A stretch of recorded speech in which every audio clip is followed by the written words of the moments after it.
The Democrat Party's had a very rough couple of years, as it seems like everything that could go wrong for this party has gone wrong. I mean, 2024 alone was an utter disaster. I mean, guys, they lost the presidency, they lost the House, they lost the Senate, they lost everything. They got crushed up and down the ballot.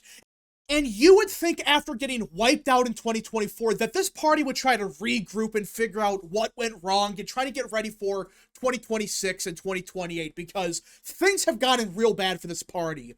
But by some miracle, things have gotten even worse. Look at this headline from CNN. Democratic Party's favorability rating stands at 29%, a record low in CNN's polling dating back to 1992, and a drop of 20 points since January of 2021. Yeah, this is coming from CNN, not Fox News, not Newsmax, not some far-right news outlet. This is CNN admitting that the Democrat Party's favorability is the lowest in history. Look at this chart. In October of 2018, Democrats were roughly +1, +3, and in 2021, they were +4, okay? Not the best, but they were still positive back then. Look at today. In March of 2025, Democrats, as of now, are -25. So just in, 5 years? That's a 30-point shift against the Democrat Party. Hell, look, a couple months ago, back in October of 2024, Democrats were roughly -12. So in just 5 months, they have cratered by over 13 points. Just 2 months ago, they cratered 10 points. Guys, these numbers suck. These numbers are horrific for Dems. It's the lowest it's ever been. I mean, we're not talking about by 1 point. We're not talking about -5. No. These numbers are in the high 20s at best. And it seems like it's getting worse and worse and worse. And it's like, wait, how much lower can it get? Because I thought after 2024, this party would kind of rebound. You would expect that, okay, you lost in 2024, and you're going to use this time to figure out what went wrong and try to fix your image. Because it's clear this party is hated. Back in 2024, people hated the Democrat Party, right? But by some miracle, it has gotten even worse. Which I know that sounds crazy. It's like, how? How does it get even worse for Democrats when 2024 was supposed to be rock bottom? I mean, this was supposed to be worst case scenario for the party. Everything goes to shit, but we're going to rebound. They haven't rebounded. And in fact, it's gotten significantly worse. And funny enough, this poll was conducted right after Trump's address to Congress, which I said right away was a disaster for Democrats. And it's clear it was, because people saw on live TV what Democrats did. They weren't clapping for kids with cancer. They weren't clapping for anyone. They just sat there and bitched and complained about Trump all day long. And that's it. And after that, their numbers cratered even more. It's the lowest in history. But it's not just that. This party has embraced the radicals, which I know they've done this for years. They've been appeasing the more radical wing in their party for years now. But in the last 2 to 3 months, they have completely surrendered what was left of their party to these people. I mean, look at this poll from, I think, CNN. Yes, CNN, they asked this question. Who do you think is the leader of the Democrat Party? Now, if you ask the same question for the Republican Party, it would be 80% Trump, or 85% Trump, and 5% Vance. Look at this. The number one person is AOC, and she's only at 10%. Number 2, Kamala Harris, 9%. Bernie Sanders, 8%. Hakeem Jeffries, 6%. Then Obama is at 4%. He is tied with Jasmine Crockett. Yeah, that nut job. He is tied with Jasmine Crockett as the leader of the Democrat Party. Oh, You just voted to do Y'all did it it. first, so you don't want to talk about voted to do it. Order. I'm trying to get clarification. Look at For starters, it's clear this party has no leader. I mean, AOC's number 1 and she's only at 10%. Really? That's your leader? She's number 1 and she's only at 10%. If this was the Republican Party, it would be 80% Trump or whatever. But not only that, look at these names. AOC, Kamala Harris, Bernie Sanders, Hakeem Jeffries, Jasmine Crockett, Newsom. It's like, really? These are the leaders of the Democrat Party. This is what the Democrat Party thinks is their leader. This is the leadership of the Democrat Party. This is bad. I mean, if your leadership consists of that, you're going to get crushed. But the sad part is, this is real. This is the Democrat Party's leadership. They're leaderless. They have no one they can really look for to lead them. And the ones they are choosing, you're picking the most unelectable, most unappealing choices of all the options, which I know there's not really many good options. I mean, is there any halfway decent ones? No. But you're telling me you can't find anyone better than Hakeem Jeffries or AOC? That those are the leaders of the Democrat Party? Really? And even Obama, who everyone was saying for years, he's a leader of the Democrat Party, he controls everything. Even Obama is struggling.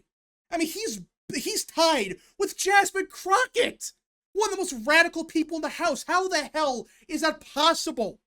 But that's what happened. The party, they bent the knee to the radicals of their party. And this is what happens. They appeased the radicals, and now they took control of the party, and now they're promoting people like Harris, Sanders, Jeffries, Crockett, Pelosi. Like, really? These are the people that you're promoting, and you wonder why this poll's so bad for Dems? It's as if people don't like Jasmine Crockett. They don't like Pelosi. They don't like Harris. They want somebody different, but if their leadership consists of that, yeah, of course the Democrat numbers, they're going to tank even more. Because Democrats, they've been promoting people like Crockett and AOC in the last couple of weeks. So there's a chance these numbers could get even worse. And the thing is, this is a complete opposite of what it was 20 years ago. Back in 2008, people forget about this, Democrats had like a 65% approval rating. Everyone loved the Democrat Party. You know, everyone thought they represented the average American. They were way better than Republicans. And that's not because they were far left back then, no. Back in 2008, you had Hillary Clinton and Barack Obama say, we need to deport all the illegals. We need people to speak English, and we're going to find people that came here illegally. That's what they said back then. This is not going to be a free ride. It's not going to be some instant amnesty. What's going to happen is you are going to pay a significant fine. You are going to learn English. You are going to go to the back of the line so that you don't get ahead of somebody who was in Mexico City applying legally. Yeah, that's what the Democrat Party supported 15, 20 years ago. But now they abandoned that position, which is just common sense. Like, yeah, you deport the illegals. That's an 80-20 issue. But the Democrat Party, they decided to ignore the 80% of Americans that say we gotta deport the illegals and decided to appease the 20%, aka the radical win in their party. And look at that. The Democrats right now have a 29% favorability rating. Yeah, so they really have banked on the 20 to 30% of Americans that are completely lost with reality, have no clue what's going on, and they're the most radical people in America. And that's who the Democrat Party is banking everything on. And it's clearly not working. And not just with favorability ratings. No. We have brand new voter registration numbers out of California. Okay, this is a very Democrat state. And in 2024, it swung fairly towards Trump. Harris still won it by 20. But considering the fact that she is from California and Democrats in the past won the state by like 30 points, it was a pretty bad performance. But look at this. Since November, Republicans have gained 138,000 voters. Democrats gained only 12,000. Yeah, so that's a net gain of 125,000 Republicans in California. Not some very Republican state, not even a swing state, not even a Democrat-leaning state. This is one of the most Democrat states in America. And ever since November, the trends with voter registration have accelerated. And take a guess where? In LA. So even in California, very Democrat state, even the voters are getting sick of this party. I mean, guys, in 2022, excuse me, Democrats led by 5 million votes. Right now, they're down to 4.5 million. So in just 3 years, it has swung 500,000 votes. And that's not because Democrats lost 10 million people and Republicans gained 1. No, Republicans have gained 500,000 since 2022, while Democrats, they stayed basically the same. I mean, this is bad. I mean, if you're doing bad in California, yeah, it makes sense now. Like, your favorability is so bad that even in a Democrat state like California, you're collapsing. I'm not saying that this means that Democrats are going to lose California or whatever. It just means even states like California, they're trending away for the Democrat Party. They're not D plus 30 anymore. Yeah, they may be D plus 10 or 15, but these are not the D plus 50 states that they were just a couple of years ago. But I would argue the most significant update in the last couple of days has been with the Electoral College, because we're getting new estimates for the 2030 appointment, and look at this. This is a forecast for the Electoral College, which states gain electoral votes, which states loses them. Look at that. Under the estimates right now, Republican states like Texas, Florida, Utah, Idaho, Arizona, they're expected to gain 11 electoral votes. That means not just 11 electoral votes, but 11 more congressional seats. And you look at the map. This is the map before the appointment. Democrats, without the swing states, led by roughly 7 electoral votes. With the new map, if these estimates are correct, Republicans would be leading, by 12. If these estimates are correct, which it sounds like, yeah, these estimates will be correct. And this is a big deal, because if these are correct, like if Republicans really have a net gain of 10 electoral votes before they win any swing state, the Democrat pathway to the White House is all but dead. I may sound crazy, but under the current map, Republicans have to win Nevada, Arizona, Georgia, and Pennsylvania. All right, that's the easiest pathway or whatever. You can do this, or you can win with North Carolina. All right, you got to win 4 states under the current map. All right, that's the current state of affairs with the electoral map. But under the new one, if you win Arizona, Nevada, and North Carolina, you can win any of these states. It doesn't matter what state you win, okay? You can win with any of these states. And in fact, you don't even need Nevada. You don't even need Nevada if you win Michigan, if you win Pennsylvania, if you win Georgia. But the thing is, with this map, you don't even need the Rust Belt. If you win Nevada and Georgia, look at that. You don't even need Nevada. You win just by winning 3 swing states. Under the current map, that is not possible. Under the current map, they have to win either Pennsylvania, Michigan, and Wisconsin, or they gotta win with Nevada and one other state. That's how they win. But under the current map, they don't even need the Rust Belt. They don't even need Nevada. They just need North Carolina, Georgia, and Arizona. And that's why this is a big deal. If these estimates hold up, I mean, how could Democrats win under this current map? How?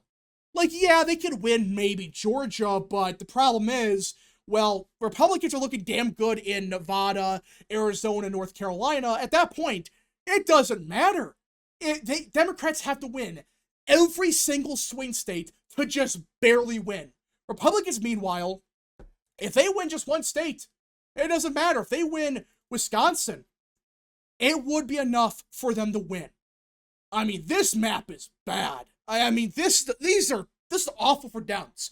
Not only are they collapsing in favorability, not only is their leadership filled with just complete clowns, not only is the voter registration numbers getting even worse, but now the electoral map might get even more Republican. Yeah, if you're the Democrat Party, you gotta wake up now. I mean, this is a disaster that's gonna hit them very soon. If they don't wake up by 2028, they're screwed. And again, this map doesn't go into effect until 2032. It might change a little bit, but either way, right now, this is good for the GOP, because their pathway to the presidency is so simple. While Democrats, they basically have to run the table. Like, if we assume Republicans are winning Arizona and Nevada, they have to win everything. They have to win Pennsylvania, Michigan, Wisconsin, and Georgia. If they don't, they lose. But anyways, folks, thank you so much for watching. If you guys did enjoy, smash the like button down below, subscribe, share with your friends, and of course, join the channel today. Godspeed to all of you.